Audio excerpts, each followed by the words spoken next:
मेरा नाम तमन्ना है। मैं बहुत खुश थी क्योंकि मेरी शादी होने वाली थी। वह भी एक ऐसे परिवार में जहां मेरी सास बहुत समझदार और स्मार्ट थीं।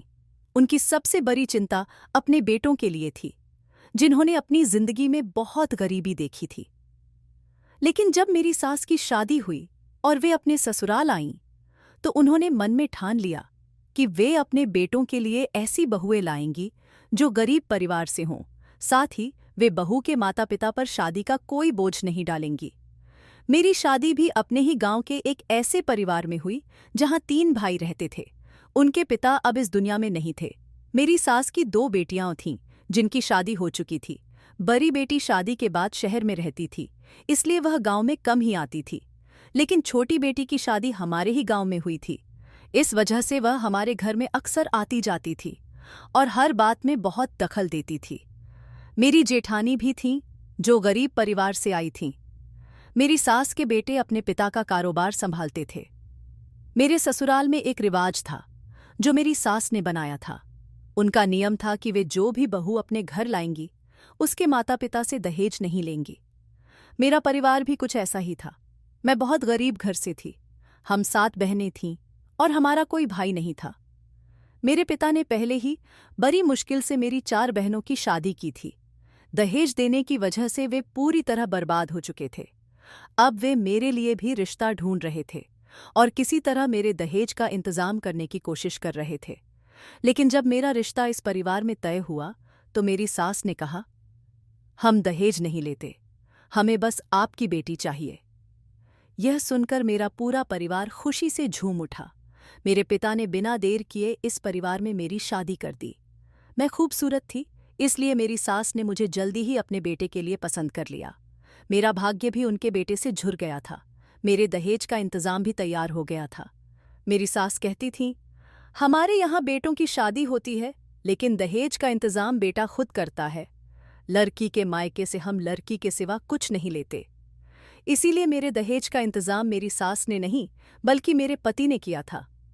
मेरी सास का स्वभाव बहुत सख्त था। उन्होंने ही अपने घर में यह नियम बनाया था। उनका कहना था कि लड़की के माता पिता अपनी बेटी की शादी करें, दहेज दें, बेटी दें और फिर सबके सामने सिर भी झुकाएं, यह ठीक नहीं।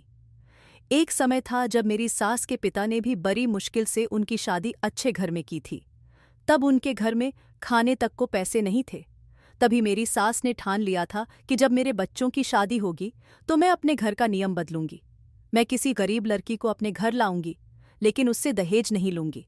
वैसे यह कोई आम रिवाज नहीं है उहे लेकिन उन्होंने अपने बेटों से पहले ही कह दिया था, अपने लिए दहेज तुम्हें खुद तैयार करना होगा। जिस बेटे के पास दहेज का इंतजाम हो जाए, वह मेरे पास आए तो मैं उसकी शादी करवा दूंगी। मेरे पति ने भी 7 साल तक पैसे जोड़े।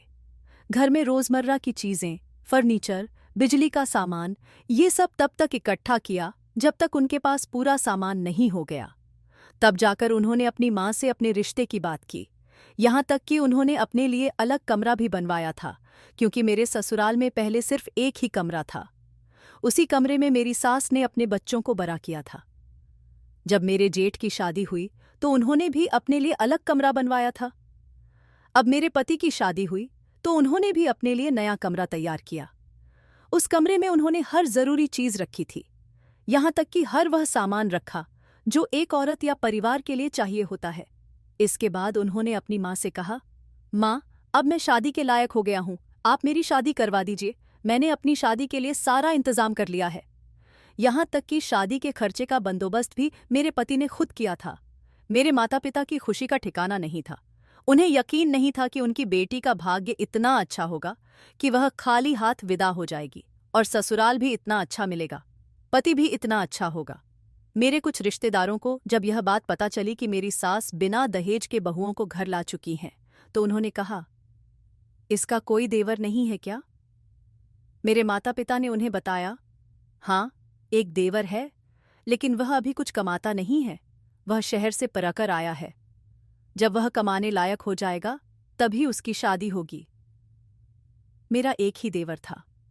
मेरे पास एक जेठ और एक जेठानी थी। मेरी जेठानी की 2 बेटियां थीं। मेरे जेठ का नाम राहुल था, मेरे पति का नाम राहुल था और मेरे देवर का नाम गौरव था। हमारे गांव में कहीं भी स्कूल नहीं था, इसीलिए यहां जो लोग पढ़ना चाहते थे वे शहर जाकर पढ़ाई करते थे। मेरा देवर भी पढ़ा लिखा था। उसने शहर से बीए पूरा किया था। अभी उसका कोई काम नहीं था, क्योंकि मेरी शादी से 1 महीने पहले ही उसकी पढ़ाई पूरी हुई थी। उसकी उम्र मेरे पति से सिर्फ 1 साल कम थी।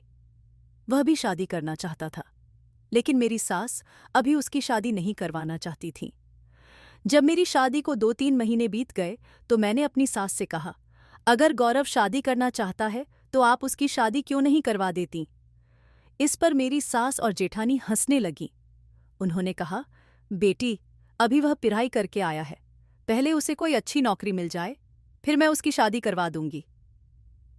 जब हम यह बात कर रहे थे तो मेरा देवर वहीं मौजूद था। उसने अपनी माँ से कहा, माँ, मैं कल ही शहर जा रहा हूं और कोई नौकरी ढूंढूंगा। मेरी सास ने कहा, बेटा, अभी तुम्हारी पढ़ाई पूरी हुई है, तुम शहर में रहकर पढ़ाई करके आए हो, अब नौकरी भी शहर में ही करना चाहते हो? इसकी जरूरत नहीं है, यहीं कोई काम ढूंढो। यह सुनकर मेरे देवर ने जवाब दिया, माँ, मुझे यहाँ अच्छी नौकरी नहीं मिलेगी, मैं इतना पढ़ा लिखा हूं, मैं शहर में ही नौकरी करना चाहता हूं। मेरा देवर जिद करने लगा तो मजबूरी में मेरी सास ने उसे शहर में नौकरी करने की इजाजत दे दी। इस बार जब वह 1 महीने बाद शहर से लौटा तो अच्छे खासे पैसे कमा कर लाया। मेरी सास ने उससे पूछा, तुम इतने पैसे कमाने लगे हो, शहर में ऐसा कौन सा काम कर रहे हो? उसने बताया, माँ, मैं शहर में मेहंदी लगाता हूँ, वहां बाजार में मेरी एक दुकान है जहां मुझे अच्छे पैसे मिल जाते हैं। यह सुनकर मैं हैरान रह गई। मुझे अपने देवर की बात सुनकर याद आया कि जब मेरी शादी हुई थी तो उसे मेरी मेहंदी पसंद नहीं आई थी। वह मेरी मेहंदी में कमियां निकाल रहा था। मेरे देवर की शक्ल सूरत बहुत अच्छी थी। वह देखने में भी बहुत सुंदर था। उसकी आंखें बड़ी बड़ी थीं, नाक एकदम सीधी थी और रंग बिल्कुल गोरा था। वह अपने दोनों भाइयों से बहुत अलग था। मेरी सास ने बताया था कि वह अपने पिता की तरह दिखता है, जबकि मेरे पति और जेठ अपनी माँ की तरह थे। सचमुच मेरा देवर बहुत सुंदर था। जब से मैं शादी करके इस घर में आई थी, मुझे किसी चीज की कोई तकलीफ नहीं हुई थी। मैं बहुत खुश थी। मेरी जेठानी का हाल भी कुछ ऐसा ही था। वह न तो अपने पति की बुराई करती थी, न ही सास की। सब लोग अपनी अपनी जिंदगी में खुश थे। दिन इसी तरह गुजरते जा रहे थे। कुछ दिनों बाद मुझे पता चला कि मैं माँ बनने वाली हूँ। यह खबर जब घरवालों को पता चली तो सब बहुत खुश हुए। इसी तरह दिन बीतते गए और मैंने एक बेटी को जन्म दिया। बेटी का चेहरा देखकर मेरी सास ज्यादा खुश नहीं हुई, लेकिन नाराज भी नहीं थी। शायद उन्हें मुझसे बेटे की उम्मीद थी। फिर दूसरी बार भी जब मुझे माँ बनने की खुशी हुई तो मैंने फिर से एक बेटी को जन्म दिया। इस तरह घर में 4 बेटियां हो गईं, 2 मेरी जेठानी की और 2 मेरी। इस बार भी मेरी सास ज्यादा खुश नहीं हुई। हाँ, मेरे पति खुश थे। फिर इसी तरह समय बीतता गया और मेरी तीसरी बेटी भी हो गई। अब मेरे पति और सास के चेहरों पर सख्ती साफ दिखने लगी थी। उन्हें अपनी बेटियों से नफरत नहीं थी। वे मेरी बेटियों से बहुत प्यार करते थे, उनका ख्याल भी रखते थे। बहुत ज्यादा नहीं, लेकिन प्यार तो करते ही थे। मेरी जेठानी की बेटियों को भी ऐसा ही प्यार मिलता था, पर दिल ही दिल में मेरी सास की एक ख्वाहिश थी कि उनकी कोई बहू उन्हें पोते का मुंह दिखा दे। उनकी जुबान पर हम दोनों बहुओं के लिए बस एक ही बात रहती थी, काश बेटा पैदा हो जाता तो अच्छा होता। इस पर मेरे जेठ कहते थे, यह सब इन दोनों के हाथ में तो नहीं है। मेरी जेठानी की बेटियों के जन्म के समय भी मेरी सास ने कुछ ऐसी ही बात कही थी। अभी तक इस घर में बेटे का कोई नामो निशान नहीं था, यहां तक कि मैं चौथी बार फिर से गर्भवती हुई। मुझे लग रहा था कि इस बार भी बेटी ही होगी। हर औरत को अपनी हालत से पता चल जाता है कि क्या होने वाला है। मेरी हर बार तबीयत वैसे ही खराब हुई थी और इस बार भी वही हाल था। हमारे गांव की औरतें कहती थीं कि जब बेटी होने वाली होती है तो औरत का वजन बढ़ाए खत्ते के अकपाती यह जाता है, और जब बेटा होने वाला होता है तो तबीयत खराब रहती है, चेहरे पर मुहासे निकलते हैं और कमजोरी लगती है। लेकिन मेरे साथ ऐसा नहीं था। जब मेरी बेटियां जन्म लेने वाली होती थीं तो मैं सेहतमंद हो जाती थी। इस बार भी ऐसा ही हो रहा था। मैं बहुत परेशान थी। मेरी जेठानी ने तो अपनी नसबंदी करवा ली थी। उनका कहना था, अब और बच्चे नहीं चाहिए, इसलिए उनके बच्चे नहीं हुए। अब वे अपनी दोनों बेटियों पर ही ध्यान देती थीं। उन्होंने कहा था, कोई बात नहीं, बेटा नहीं है तो क्या हुआ, मेरी ये बेटियां ही मेरा बेटा हैं। वे यह बात बड़ी आसानी से कह देती थीं, लेकिन मेरे दिल में अपनी सास को खुश करने की कमी हमेशा रहती थी। मेरे जेठ कभी अपनी मां से संतुष्ट नहीं हुए थे। उनका कहना था, बेटियां और बेटे पैदा करना किसी औरत के हाथ में नहीं होता, ये ऊपर वाले की मर्जी होती है कि किसे बेटा दे और किसे बेटी। मेरे पति मेरे जेठ की तरह नहीं सोचते थे, उनकी सोच बहुत अलग थी। मेरे पति की सोच अपनी मां से मिलती थी। वे वही चाहते थे जो मेरी सास चाहती थीं। वे भी एक बेटा चाहते थे। मेरे पति को हर चीज का पता था। वे कुछ कर तो नहीं सकते थे, लेकिन उनकी सख्ती और बातों से मुझे लगता था कि वे वही कहना चाहते हैं जो उनकी मां चाहती थीं। इसी बीच समय गुजरता गया। मेरा देवर हर महीने 2 दिन के लिए घर आता था। अब हमें पता चल चुका था कि वह शहर में मेहंदी आर्टिस्ट है। वह जितने पैसे कमाता था उसमें से आधे पैसे अपनी मां को दे देता था। वह घर में सबसे छोटा था और अपनी मां का सबसे लाडला था। इसलिए मेरी सास उसे हर बार रोकती थीं और कहती थीं, बेटा, तुम इतने पढ़े लिखे हो और मेहंदी लगाने का काम करते हो। मेरे देवर ने कहा, मैं जो भी करता हूं आपको पैसे तो लाकर देता हूं। आप मेरे लिए लड़की ढूंढो, मैं शादी करना चाहता हूं। यह सुनकर मेरी सास हैरान रह गईं। उन्होंने कहा, जैसे तुम्हारे भाइयों ने शादी की है वैसे ही तुम भी कर लो। लेकिन उसका कहना था, दोनों भाइयों ने अपने बल पर शादी की है, अब कम से कम मेरी शादी तो आप करवा सकती हैं। मेरी सास ने कहा, हाँ करवा दूंगी। तुम्हें क्या लगता है कि तुम शहर जाकर मेहंदी लगाते हो, महीने में 5 से 6 हजार रुपये लाकर देते हो तो उससे तुम्हारी पत्नी के लिए दहेज इकट्ठा हो जाएगा। जैसे तुम्हारे दोनों भाइयों ने सामान जोड़ा और अलग कमरा बनाया, वैसे ही तुम्हें भी करना होगा। मेरा देवर बहुत जिद कर रहा था।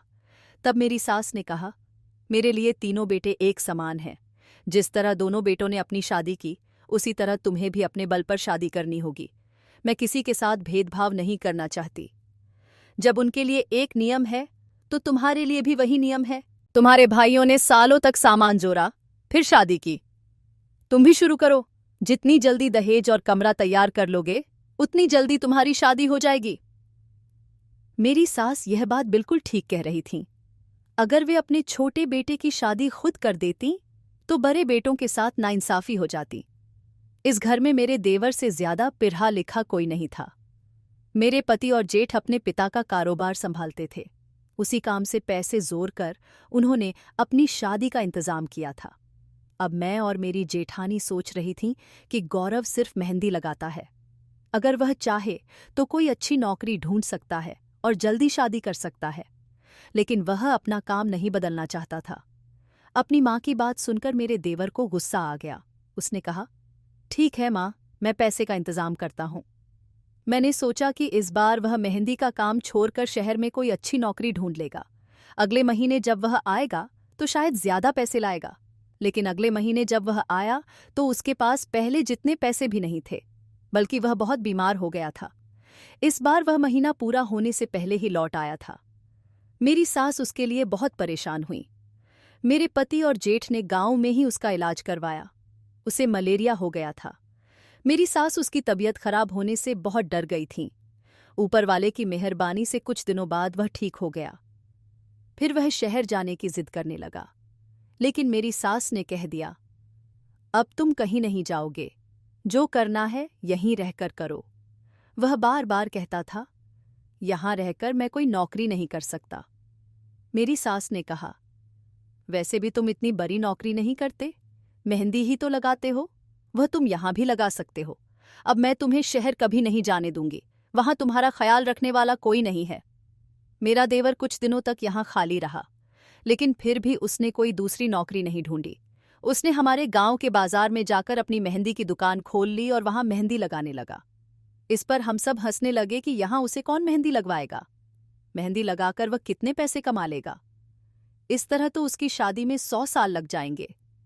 मेरी सास भी अपने बेटे को देखकर हंस रही थी।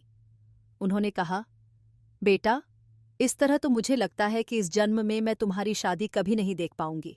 तुम पहले शहर जाकर मामूली पैसे लाते थे, अब गांव में तो तुम्हें बिल्कुल पैसे नहीं मिलेंगे। तुम जानते हो, यहाँ कोई मेहंदी आर्टिस्ट से मेहंदी नहीं लगवाता। यहाँ तो घर घर की लड़कियां एक दूसरे को मुफ्त में मेहंदी लगा देती हैं। फिर कोई तुम जैसे लड़के से पैसे देकर मेहंदी क्यों लगवाएगा? मेरा देवर बोला। माँ, छोटे मोटे काम करने वाले लोग कभी कभी बहुत अमीर हो जाते हैं। तुम गोलगप्पे बेचने वाले को देखो, उसके पास बड़ी बड़ी गाड़ियां होती हैं, लेकिन अगर उसकी कमाई देखो तो वह हमारी तनख्वाह से कहीं ज्यादा होती है। हम कहते हैं कि जो इंसान महीने में 20,000 रुपये कमाता है वह बहुत पैसे कमा रहा है और किसी अच्छी नौकरी में है, लेकिन उसकी दिन की कमाई कभी कभी मजदूर से भी कम होती है, जबकि मजदूर तो लोगों के घरों में काम करके पैसे कमाता है। मेरी सास ने गौरव से कहा, अच्छा ठीक है, तुम जो करना चाहते हो करो। तुम्हारी शादी तभी होगी जब तुम अपने लिए सब कुछ खुद तैयार कर लोगे। मेरे देवर ने अपना काम जारी रखा। वह गांव के बाजार में जाकर अपनी छोटी सी दुकान बनाता था। एक कुर्सी और टेबल रखकर वहां मेहंदी लगाने का काम शुरू कर देता था। शुरू शुरू में उसके पास बहुत कम पैसे आते थे, लेकिन धीरे धीरे वह बहुत मशहूर हो गया। वह हर लड़की को मेहंदी लगाने लगा। वैसे देखा जाए तो उसका काम इतना बुरा भी नहीं था। वह बहुत सुंदर मेहंदी लगाता था और बहुत तेजी से काम करता था। यही उसका शौक था। लेकिन मुझे यह शौक थोड़ा अजीब लगता था, क्योंकि मेहंदी ज्यादातर लड़कियां ही लगाती हैं। एक दिन ऐसा हुआ कि उसने गांव की एक शादीशुदा औरत को मेहंदी लगाई जो बांझ थी। उसके यहाँ 7 साल से बच्चा नहीं हुआ था। मेहंदी लगवाने के बाद उसे खबर मिली कि वह मां बनने वाली है। उस औरत ने कहा, मैंने इस लड़के से मेहंदी लगवाई, तभी मुझे मां बनने की खबर मिली। इस तरह बात फैल गई कि गौरव जिस बांझ औरत को मेहंदी लगाता है उसे संतान की खुशी मिलती है, और वह भी बेटे के रूप में। मुझे लगा कि यह सब बेकार की बातें हैं, ऐसा कुछ नहीं होता। लेकिन हर दूसरे तीसरे घर से यही बात सुनाई देने लगी कि जिस महीने मेरे देवर से कोई मेहंदी लगवाता है उसी महीने उसे मां बनने की खुशी मिल जाती है। मेरे यहाँ भी बच्चा होने वाला था, क्योंकि मैं चौथी बार गर्भवती थी। जब आखिरी समय आया तो मैंने फिर से एक बेटी को जन्म दिया। यह मेरी चौथी बेटी थी, जो अब 2 महीने की हो चुकी थी। मैं बहुत परेशान थी। मेरा देवर 20 साल की उम्र में ही गांव में बहुत मशहूर हो गया था। उसके पास पैसों की कोई कमी नहीं थी। जिस औरत के यहाँ बेटा पैदा होता वह खुशी में मेरे देवर को कोई ना कोई महंगा तोहफा दे देती थी। अब तो मेरे देवर ने मेहंदी लगाने का दाम भी बहुत बढ़ा दिया था। दूर दूर से लोग उससे मेहंदी लगवाने आते थे। एक दिन मेरी सास ने उससे कहा, तुम मेहंदी लगाते हो या कोई जादू टोना करते हो जो वो ये सब हो रहा है? गौरव ने जवाब दिया, मैं जादू टोना तो नहीं करता, लेकिन यह सब हो रहा है, इसमें कोई शक नहीं। गांव के लोग मेरे रिश्तेदार नहीं हैं जो मेरे लिए झूठ बोलें। आप किसी से भी मेरे बारे में पूछ सकती हैं। उसकी बात पर मेरी सास खामोश हो गईं। 23 औरतें मेरी सास के पास आई थीं और गौरव की तारीफ कर रही थीं। अब गौरव के पास पैसे ही पैसे थे। उसने घर में नया कमरा बनवाना शुरू कर दिया। वह अपने दोनों भाइयों से बड़ा कमरा बनवा रहा था। इसके बाद उसने बहुत महंगा फर्नीचर बनवाया और बाकी सामान भी लाया। मैं और मेरी जेठानी जल भुनकर राख हो रहे थे। वह अपनी पत्नी के लिए इतना कुछ कर रहा था। मेरे पति ने तो हमारे लिए इतना नहीं किया था। गौरव सबसे आगे निकल गया था। वह धराधर अपनी शादी की तैयारियां कर रहा था। उसने इतना सामान जमा कर लिया था जितना हमारे पतियों ने हमारे लिए भी नहीं किया था। एक दिन मैंने मजाक में अपने देवर से कहा, अब तो तुम्हारी शादी हो जाएगी। वह बोला, नहीं भाभी, अभी मैं शादी नहीं करूंगा। अभी इसमें कुछ समय लगेगा। मैंने तो अभी आधा सामान ही जमा किया है। मुझे अभी और सामान इकट्ठा करना है, उसके बाद ही शादी करूंगा। आपको पता है, मुझे अभी बिजली का सामान भी खरीदना है। मैं अपने बाथरूम में गीजर लगवाऊंगा ताकि सर्दियों में मेरी पत्नी को गर्म पानी मिले। गर्मियों के लिए कमरे में एसी लगवाऊंगा ताकि उसे गर्मी न लगे। यह सुनकर मैं और मेरी जेठानी हैरान रह गए। हमने अपने पतियों से कहा, आपने तो हमारे लिए इतना अच्छा इंतजाम नहीं किया जितना गौरव अपनी पत्नी के लिए कर रहा है। वे भी हैरान थे कि उनका भाई सिर्फ मेहंदी लगाकर इतने पैसे कमा रहा है। मेरी सास अब अपने सबसे छोटे बेटे को पहले से भी ज्यादा प्यार करने लगी थीं। उसकी शादी अभी नहीं हुई थी, इसलिए वह अपने ज्यादातर पैसे अपनी मां को दे देता था। सब उससे अपने अपने मतलब निकालते थे। सब उसे कुछ न कुछ करवाना चाहते थे, लेकिन मेरा मतलब बहुत आसान और साधारण था। मैंने सोच लिया था कि जो वह दूसरों के घर में बेटा पैदा करवा सकता है, वह मेरे घर में क्यों नहीं करवा सकता। मैंने ठान लिया कि मैं भी उससे अपने हाथों पर मेहंदी लगवाऊंगी और बेटे को जन्म दूंगी। अब तक जितनी भी शादीशुदा औरतों के लिए उसने मेहंदी लगाई थी, उन्होंने बेटे ही पैदा किए थे। मैं बांझ तो नहीं थी, लेकिन मेरे पास 4 बेटियां थीं। इसी वजह से मुझे बहुत शर्मिंदगी महसूस होती थी। सबसे ज्यादा शर्मिंदगी तब होती थी जब मेरे पति भी अपनी मां की बातें दोहराते थे। इसलिए मुझे यह कदम उठाना था। वह जो दूसरों के लिए कर रहा था, वही मेरे लिए भी तो कर सकता था। मैं उसकी भाभी थी। मेरे लिए यह काम करना उसका पहला कर्तव्य था। पहले मैंने सोचा कि अपने पति से इजाजत ले लूं। मैंने जैसे ही उन्हें बताया, वे बोले, वह लोगों को बेवकूफ बना रहा है। ऐसा कैसे हो सकता है कि उसकी मेहंदी से कोई औरत बेटा पैदा करे? मुझे लगता है वह लोगों को ठग रहा है और लोग ठगे जा रहे हैं। तुम्हें उसकी बातों में नहीं आना चाहिए। उससे कोई मदद लेने की जरूरत नहीं है। लेकिन मेरा दिल नहीं माना। मुझे लगा कि मेरे पति को अपने भाई की कामयाबी से जलन हो रही है, इसलिए वे ऐसा बोल रहे हैं। मैं अपने देवर से अपना काम करवाकर ही रहूंगी। मुझे उससे बात करनी होगी। मैं उससे कहूंगी कि वह मेरे पति को कुछ न बताए और चुपचाप मेरा काम कर दे। इतना तो वह मेरे लिए कर ही सकता था। मैं बाजार में अपने देवर के पास गई। पेन्ने तीऊपिट ने अपने हाथ आगे बढ़ाते हुए कहा, गौरव, मेरे हाथों पर भी मेहंदी लगा दो। मेरे दूसरे हाथ में बेसन के लड्डू थे जो मैं उसके लिए बनाकर लाई थी। मुझे लगा कि वह इनसे खुश होकर मेरी बात मान लेगा। मेरे हाथ देखकर वह हैरान रह गया। उसने मुझसे बातें की और मेरे बनाए लड्डू भी खा लिए। लेकिन थोड़ी देर बात करने के बाद मैंने उसे सब कुछ बता दिया कि मैं किस इरादे से मेहंदी लगवाना चाहती हूं। मैंने कहा, गौरव, तुम सब जानते हो, मेरी 4 बेटियां हैं और जेठानी के पास भी 2 बेटियां हैं। घर में इतनी पोतियां होने से तुम्हारी मां भी नाराज होती हैं और तुम्हारे भैया भी बेटे की चाहत रखते हैं। प्लीज, जो काम तुम दूसरों के लिए करते हो, क्या वह मेरे लिए नहीं करोगे? मेरी बात सुनकर वह खामोश हो गया।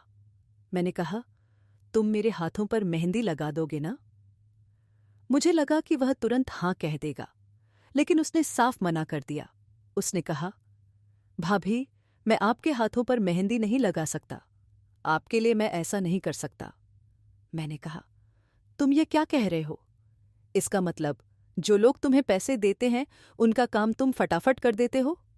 तुम फिक्र मत करो, मैं भी तुम्हें पैसे दूंगी। जितने पैसे तुम कहोगे उतने दूंगी। तुम्हारे भैया मुझे जो पैसे देते हैं उसमें से मैं हर महीने कुछ बचा लेती हूं। मैंने बहुत पैसे जोड़ लिए हैं ताकि बुरे वक्त में काम आए। तुम चाहो तो सारे पैसे तुम्हें दे दूंगी। मुझे बेटा मिल जाए, फिर मुझे और कुछ नहीं चाहिए। मैं उससे हाथ जोड़कर विनती करने लगी। मुझे ऐसा नहीं करना चाहिए था। मैं उसकी बड़ी भाभी थी। मेरा काम करना उसका फर्ज था, लेकिन उसने मेरी बात नहीं मानी। वह मुझसे बार बार विनती करवाता रहा और कहता रहा, नहीं भाभी, मैं आपके लिए मेहंदी नहीं लगा सकता। मुझे माफ कर दीजिए। मुझे किसी इम्तिहान में मत डालिए। अगर आपने मुझे बार बार परेशान किया तो मैं ये बात भैया को बता दूंगा। उसकी बात सुनकर मैं डर गई। मुझे गुस्सा भी आया कि वह मुझे अपने भैया से डांट खिलवाना चाहता है। फिर मैंने हार कर कहा, अच्छा ठीक है, जो तुम्हें ठीक लगे वही करो। मेरे हाथों पर मेहंदी मत लगाओ। मैं तुम्हारे पास बड़ी उम्मीदों के साथ आई थी, लेकिन तुमने मेरे साथ अच्छा नहीं किया। वह मेरी बात पर खामोश रहा और नजरें झुकाकर बैठा रहा। मैं वहां से रोती हुई वापस आ गई, क्योंकि उसने मेरे साथ अच्छा नहीं किया। किसी ने मुझे उसके कमरे से निकलते नहीं देखा था, लेकिन मैं बहुत उदास थी। मुझे लगा कि मेरा देवर ही मेरी आखिरी उम्मीद है। तभी मेरे दिमाग में एक तरकीब आई। मैंने जल्दी से अपने आंसू पोंछे। मैंने सोचा कि जो काम सीधे तरीके से नहीं हो रहा, उसे घुमाकर तो किया जा सकता है। वैसे भी मैं कोई गलत काम तो नहीं कर रही थी। मैंने सीधे तरीके से कोशिश की थी, अपने देवर से विनती की थी। लेकिन जब वह नहीं माना, तो अब मैं क्या कर सकती थी? अब मुझे वही रास्ता ठीक लगा जो मैंने सोचा था। मैंने ठान लिया कि जब वह बाजार में अपनी दुकान पर मेहंदी लगाने जाता है तो वहाँ बहुत सी औरतें मेहंदी लगवाने आती हैं। मैं भी अपना चेहरा छुपाकर उसकी दुकान पर पहुंच जाऊंगी। इससे उसे पता ही नहीं चलेगा कि मेहंदी लगवाने उसकी भाभी आई है। मुझे बहुत डर लग रहा था कि अगर मेरे पति को पता चल गया तो वे मुझे बहुत डांटेंगे। वे वैसे भी ज्यादातर अपनी माँ की बात सुनते थे। इन दोनों भाइयों ने कभी पढ़ाई नहीं की थी, इसलिए उनकी समझ बहुत कम थी। यह उनके पिता का कारोबार था, जिसे दोनों भाई मिलकर चला रहे थे, वरना इनके पास कुछ भी नहीं होता। अगले दिन मैंने अपनी अलमारी से एक दुपट्टा निकाला, ऐसा दुपट्टा जो बिल्कुल नया था और जिसे मैंने कभी नहीं पहना था। मैंने अपने कपड़े भी बदल लिए, ऐसे कपड़े पहने जो मैंने पहली बार इस्तेमाल किए थे, ताकि कोई मुझे कपड़ों से न पहचान सके। मैंने दुपट्टे से अपना चेहरा अच्छे से ढक लिया और घर से नजर बचाकर अपने देवर की दुकान पर मेहंदी लगवाने चली गई। वहां और भी औरतें मेहंदी लगवाने के लिए बैठी थीं। वह एक एक करके सबकी मेहंदी बड़ी तेजी से लगा रहा था। जैसे ही मेरा नंबर आया, मैं उसके सामने बैठ गई और अपने हाथ आगे कर दिए। उसकी नज़र नीचे की ओर थी। वह मेहंदी लगाने में बहुत व्यस्त था। जल्दी जल्दी सबकी मेहंदी लगाकर पैसे ले रहा था और अपनी जेब में डाल रहा था। उसने मेरे हाथों पर भी बहुत सुंदर मेहंदी लगाई। वह मुझे नहीं पहचान सका कि मैं उसकी भाभी हूं। फिर मैं चुपचाप घर वापस आ गई। मैं नहीं चाहती थी कि किसी को पता चले कि मैंने अपने देवर से मेहंदी लगवाई है। इसलिए मैंने कई दिनों तक अपने हाथ घर वालों से छुपाए रखे। कोई काम करती तो फौरन अपने हाथ दुपट्टे में छुपा लेती थी। ज्यादातर अपने कमरे में ही रहती थी। मैं इसमें कामयाब रही। यह सब करते हुए मुझे बहुत डर लगता था, क्योंकि अपने ही घर वालों से हाथ छुपाना आसान नहीं था। लेकिन ऊपर वाले की मेहरबानी से सब ठीक हो गया। मेरे हाथों पर मेहंदी बहुत अच्छे से रच गई थी। दिन गुजरते गए। कुछ दिनों बाद मेहंदी का रंग भी उतर गया। लेकिन जैसे ही मेहंदी का रंग उतरा, मुझे फिर से मां बनने की खुशी मिली। इस खबर ने मेरे होश उड़ा दिए। मैं खुशी से सबको बताना चाहती थी कि यह सब उसी वजह से हुआ है, लेकिन फिर सोचा कि लोग पूछेंगे, तुमने यह सब कैसे करवाया? इसलिए मैंने किसी को कुछ नहीं बताया। मैं मन ही मन बहुत खुश थी। इस बार गर्भावस्था में मेरी तबीयत बहुत खराब थी। इससे मैंने अंदाजा लगा लिया कि इस बार मुझे बेटा ही होगा। बेटियों के समय मेरी तबीयत इतनी खराब नहीं होती थी।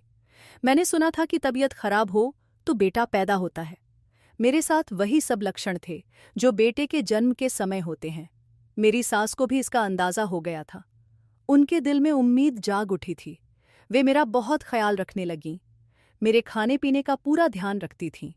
मुझे फल, दूध और सूखे मेवे देती थीं। यहाँ तक कि वे अपने हाथों से मुझे खिलाने लगीं। मेरी जेठानी ने यह देखा तो जल भुन गईं। उन्होंने कहा, इसकी तो बड़ी सेवा हो रही है। मेरी गर्भावस्था में तो मेरा इतना ख्याल नहीं रखा गया था। मेरी सास ने जवाब दिया, हाँ, तुम ठीक कह रही हो। मुझे लगता है इस बार यह बेटे को जन्म देगी। अपने बेटे की औलाद देखने की चाहत किसे नहीं होती। मुझे लगता है इस बार मेरे खानदान का चिराग जलेगा। मैं सोच रही थी कि काश ऐसा ही हो, वरना मेरी सास पहले से ज्यादा मुझे ताने देंगी। दिन गुजरते रहे और वह समय नजदीक आ गया। मेरी तबीयत खराब हो गई। मुझे अस्पताल ले जाया गया। वहां मुझे बेहोश कर दिया गया, क्योंकि इस बार मेरा ऑपरेशन हुआ था। मेरी बाकी 4 बेटियां सामान्य डिलीवरी से हुई थीं। जब मेरी आंख खुली तो मुझे बहुत कमजोरी महसूस हुई। मैं अस्पताल के बिस्तर पर थी, लेकिन मुझे अपना बेटा कहीं नहीं दिखा। थोड़ी देर बाद मेरी सास दिखीं। उनके चेहरे पर खुशी नहीं थी। वे बहुत परेशान लग रही थीं। मुझे लगा कि शायद इस बार भी बेटी हुई है। मैंने उनसे पूछा, माँ जी, क्या हुआ? आप इतनी परेशान क्यों लग रही हैं? उन्होंने कहा, कुछ नहीं। मैंने फिर पूछा, बेटा हुआ है या बेटी? वे बड़ी उदासी से बोलीं, बेटा हुआ है। मैं हैरान रह गई। बेटे की खबर सुनकर उन्हें खुशी से उछलना चाहिए था, लेकिन वे उदास थीं। मैंने कहा, माँ जी, इस बार तो बेटा हुआ है, आप खुश क्यों नहीं हैं? मेरी आंखों में खुशी के आंसू थे। उन्होंने मेरी खुशी देखकर कहा, तुमने बिल्कुल ठीक नहीं किया। तुम्हें ऐसा नहीं करना चाहिए था। तुम हमारे परिवार की बहू हो, लेकिन तुमने अपने ही परिवार में ऐसा कर दिया। यह कहकर वे चुप हो गईं। मुझे उनकी बात समझ नहीं आई। मैंने कहा, आप यह क्या कह रही हैं? मुझे कुछ समझ नहीं आ रहा। मुझे लगा कि कहीं उन्हें मेहंदी वाली बात पता तो नहीं चल गई। लेकिन अगर मैंने ऐसा किया भी था तो इसमें बुराई क्या थी? मैंने कोई चोरी या डाके आईटी तो नहीं की थी। इससे तो उन्हें पोता भी मिल गया था। लेकिन मुझे लग रहा था कि बात कुछ और है। 3 दिन बाद मुझे अस्पताल से छुट्टी मिल गई। इन 3 दिनों में मेरा पति एक बार भी मेरे सामने नहीं आया। मुझे मेरा बेटा भी नहीं दिखाया गया, क्योंकि मैं खुद को संभालने की हालत में नहीं थी। मैं बहुत कमजोर हो गई थी। जब मैं घर आई तो देखा कि मेरे पति घर पर थे और उनके पास मेरा बेटा था।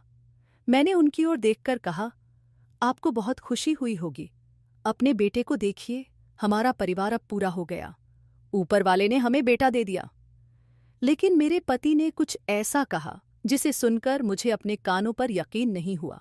उन्होंने कहा, तुमने मेरे साथ अच्छा नहीं किया। मैं तुम्हें तलाक दे दूंगा। मुझे तुमसे ऐसी उम्मीद नहीं थी कि तुम मेरे साथ ऐसा करोगी। तभी तो तुम उसकी इतनी तारीफ करती थीं और उसके आगे पीछे घूमती थीं। उस दिन मैंने तुम्हें उसके कमरे में बेसन के लड्डू ले जाते हुए भी देखा था। फिर भी मैंने कुछ नहीं कहा। तुमने मुझे बहुत बड़ा धोखा दिया। 4 बेटियों की मां होकर भी तुम्हें ऐसा करते हुए शर्म नहीं आई। मैंने तुमसे प्यार में कोई कमी नहीं छोड़ी थी। मैं तुम्हें कभी माफ नहीं करूंगा। यह अपना बेटा अपने पास रखो। ये मेरा बेटा नहीं है। मेरे घर से चली जाओ। मैं तुम्हारी शक्ल भी नहीं देखना चाहता। उनके मुंह से ऐसी बातें सुनकर मैं सन्न रह गई। मेरे पति मुझे तलाक देना चाहते थे। वे मुझे घर से निकाल रहे थे। मैं सोच में पड़ गई कि आखिर उन्हें क्या पता चल गया जिसकी वजह से वे मेरे साथ ऐसा कर रहे थे। अगर उन्हें मेरे देवर से मेहंदी लगवाने की बात पता भी चल गई थी तो यह इतनी बड़ी बात नहीं थी कि वे मुझे तलाक दे दें। उन्होंने कहा, इस घर में दोबारा कभी मत आना। तुम मेरे दिल से उतर चुकी हो। यहां से निकल जाओ। लेकिन मैं वहीं खड़ी रो रही थी और हैरानी से सबको देख रही थी। मैंने अभी तक अपने बेटे को नहीं देखा था। उन्होंने एक झटके से मेरा बेटा मेरी गोद में दे दिया और बोले, इसे भी अपने साथ ले जाओ। जैसे ही मेरी नज़र अपने बेटे के चेहरे पर पड़ी, मेरे पैरों तले जमीन खिसक गई। मैं उसे आंखें फाड़ कर देख रही थी। उसकी आंखें बड़ी बड़ी थीं, नाक एकदम सीधी थी और वह बहुत गोरा था। उसका रंग रूप और चेहरा बिल्कुल मेरे देवर जैसा था। ये लोग समझ रहे थे कि यह बेटा मेरे देवर का है। मैंने सबको मेहंदी वाली बात बता दी थी, लेकिन मेरी बात पर किसी को यकीन नहीं हुआ। मेरे देवर को भी सब बहुत डांट रहे थे। उसकी अच्छी खासी क्लास लग चुकी थी। उसने सबको बताया, जो आप लोग सोच रहे हैं वैसा कुछ भी नहीं है। जो मैं करता हूं उसमें भी ऐसा कुछ नहीं होता। मैं तो बस लोगों की मेहंदी लगाता हूं। मैंने कुछ लोगों को पैसे देकर यह झूठ बोलने को कहा था। गांव की कुछ औरतों को मैंने पैसे दिए थे ताकि वे घर घर जाकर मेरी तारीफ करें। वैसे भी कोई बात फैलानी हो तो एक औरत को बता दो, फिर वह दूसरी औरत को बताती है, तीसरी को, और देखते देखते बात पूरे गांव में फैल जाती है। दरअसल हुआ यह था कि जब मैं शहर में मेहंदी लगाता था तो वहां मैं अकेला नहीं था। कई लड़के औरतों और लड़कियों की मेहंदी लगाते थे। इसलिए मैं ज्यादा पैसे नहीं कमा पाता था। जितनी मेहंदी लगाता उतने ही पैसे मिलते। कोई पक्की तनख्वाह नहीं थी। जब मैं गांव आया तो माँ ने कहा कि शादी के लिए मुझे खुद इंतजाम करना होगा, लेकिन मेरे पास इतने पैसे नहीं थे। माँ मुझे शहर भी नहीं जाने दे रही थी, क्योंकि वहां मैं मेहंदी लगाकर थोड़े बहुत पैसे कमा रहा था। फिर मैंने गांव के बाजार में मेहंदी की दुकान खोली, लेकिन कोई मेहंदी लगवाने नहीं आता था। एक दिन सरपंच की बेटी मेरे पास आई। उसने कहा, मैं आपको कई दिनों से ढूंढ रही हूं। मुझे आपसे मेहंदी लगवानी थी। जिस शहर में आप मेहंदी लगाते थे वहां मेरी एक सहेली रहती है। उसने आपसे मेहंदी लगवाई थी और उसे बहुत पसंद आई थी। उसे पता चला कि आप मेरे गांव के हैं, तो उसने मुझे फोन करके कहा कि मैं शहर जाकर आपसे मेहंदी लगवाऊं।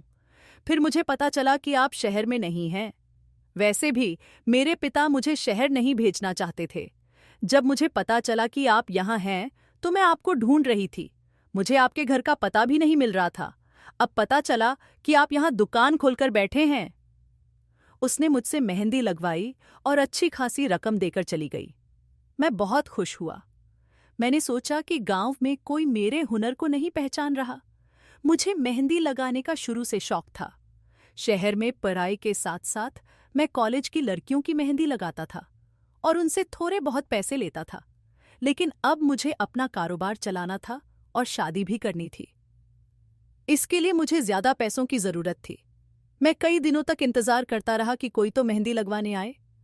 फिर एक दिन एक औरत मेरे पास आई। उसने मेहंदी लगवाई और मेहंदी लगाते वक्त मुझसे बातें करने लगी। वह किसी अमीर घर की लग रही थी। वह बहुत परेशान थी। उसने व्रत रखा हुआ था। उसने बताया कि वह हर महीने सोमवार का व्रत रखती है। उसे किसी ने कहा था कि 21 सोमवार तक व्रत रखने से संतान होगी। उसने मुझे यह भी बताया कि उसकी सास ने उसका जीना मुश्किल कर दिया था। उसकी शादी को 7 साल हो गए थे, लेकिन अभी तक कोई बच्चा नहीं हुआ था। उसकी सास हमेशा ताने मारती थी। उसका पति भी उसे छोड़ना चाहता था और कहता था कि वह दूसरी शादी कर लेगा। वह औरत बहुत मजबूर थी। वह चाहती थी कि किसी भी तरह उसके यहाँ बच्चा हो जाए। लोग उसे जो कहते वह वैसा कर लेती थी। सोमवार का व्रत रखती तो मेहंदी जरूर लगवाती थी। इस बार वह मेरे पास आई थी। न जाने क्यों उसके रोते हुए आंसू देखकर मैंने उसे दिलासा दिया। मैंने कहा, मैडम जी, आप मत रोइए। इस बार ऊपर वाला आपको निराश नहीं करेगा। आपको संतान का सुख जरूर मिलेगा। हर बार आप दूसरों से मेहंदी लगवाती हैं, इस बार मेरे पास आई हैं। मेरी मेहंदी बहुत खास है। जो भी मुझसे मेहंदी लगवाता है उसे कोई न कोई खुशी मिलती है। मैंने यह सब उसे तसल्ली देने और चुप कराने के लिए कहा था, लेकिन उसने मेरी बात को गंभीरता से ले लिया। कुछ दिनों बाद वह फिर आई तो बहुत खुश थी। उसने कहा, देखो भैया, तुम्हारी बात सच हो गई। तुम्हारी मेहंदी में तो कमाल है। तुमने कहा था कि इस बार मुझसे मेहंदी लगवाओगी तो तुम्हारी गोद भर जाएगी, और देखो, इस बार के व्रत में तुमसे मेहंदी लगवाई तो ऊपर वाले ने मुझे माँ बनने की खुशी दे दी। मैं बहुत खुश हूँ। 7 साल बाद मुझे यह सुख मिला है। मेरे पूरे परिवार में खुशी का माहौल है। वह मेरे लिए ढेर सारी मिठाइयाँ और तोहफे लाई थी और खुशी में कुछ पैसे भी दिए। तभी मेरे दिमाग में यह तरकीब आई कि मैं गांव में अफवाह फैलाऊंगा कि मेरे हाथ से जो बांझ औरत मेहंदी लगवाएगी उसे संतान मिलेगी, वह भी बेटा। मैंने कुछ औरतों को पैसे दिए और कहा कि यह बात दूसरों तक पहुंचाओ। कहो कि उनके साथ भी ऐसा हुआ था। उन्होंने मुझसे मेहंदी लगवाई तो उन्हें बेटा हुआ और मां बनने का सुख मिला। उन औरतों ने पैसे लेकर वैसा ही किया जैसा मैं चाहता था। इस तरह मैं पूरे गांव में मशहूर हो गया। जो लोग मेरे पास आते थे उनमें से कुछ औरतों को सचमुच अच्छी खबर मिली। इससे लोगों को यकीन हो गया कि मेरे हाथ की मेहंदी से कोई गर्भवती हो जाती है। यह बात फैल गई और दूर दूर से औरतें मेहंदी लगवाने आने लगीं। कुछ की दुआएं ऊपर वाले ने सुन ली, कुछ की नहीं। लेकिन इससे मेरा काम बहुत अच्छा चलने लगा। मेरे पास ढेर सारे पैसे आने लगे। औरतें खुशी में मुझे अच्छे पैसे देती थीं। मैंने मेहंदी का दाम भी बढ़ा दिया था। लेकिन आप लोग समझ रहे हैं कि मेरा और भाभी का कोई संबंध है? ऐसा कुछ भी नहीं है। भाभी मेरे लिए माँ जैसी हैं। अगर आपको लगता है कि भैया का बेटा भैया का नहीं, मेरा है, तो आप गलत सोच रहे हैं। ये आपकी नासमझी है। आप लोग पढ़े लिखे नहीं हैं, इसलिए ऐसी बातें कर रहे हैं। भैया, अगर आपको सच जानना है कि यह बच्चा किसका है तो डीएनए टेस्ट करवा लीजिए। इससे साफ हो जाएगा कि यह बच्चा आपका है या मेरा।